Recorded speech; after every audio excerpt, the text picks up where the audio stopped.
After a month of relentless efforts, the COVID-19 situation in China has stabilized. The number of new reported infections has taken a nosedive since the second half of February. Other parts of the world, however, are reporting growing numbers. Now, international media are shifting their focus from China to their own country's preparedness. But one thing has struck me, how the old habit of finger-pointing dies hard.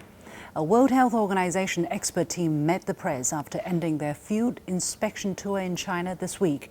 The team's head, Dr. Bruce Aylward, admitted he was once suspicious of China's approach. But after the tour, he reckoned that the decline we see in China is real, thanks to the aggressiveness and agility of its response. But then came the Q&A session.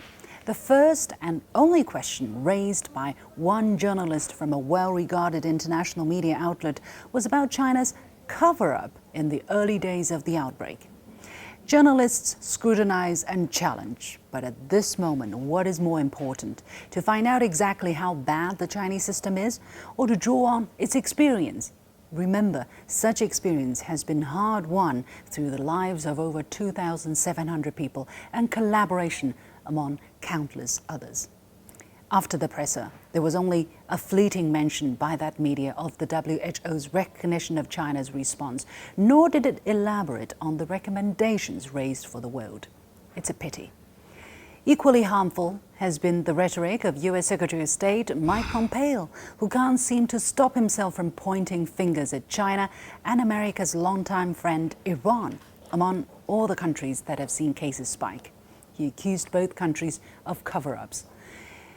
You can argue the situation could have been different had the outbreak been taken more seriously in China in the beginning, but to discredit China or its response won't help anybody now. Mr. Pompeo also called on China to work with international aid organizations.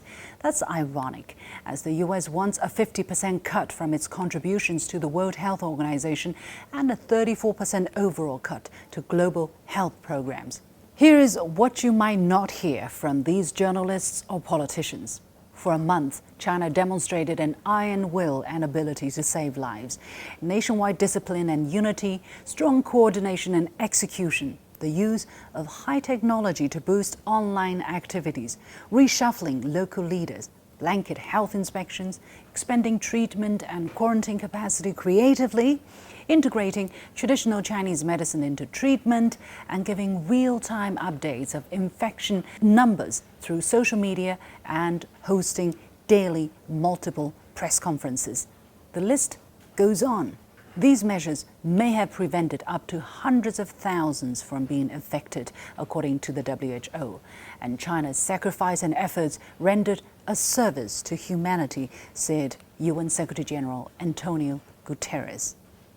The Chinese system has flaws, but it has also proven advantages. How about putting aside differences just for once? Bicker later. What's more important than saving lives now? But will the Pompeos of the world listen before it's too late?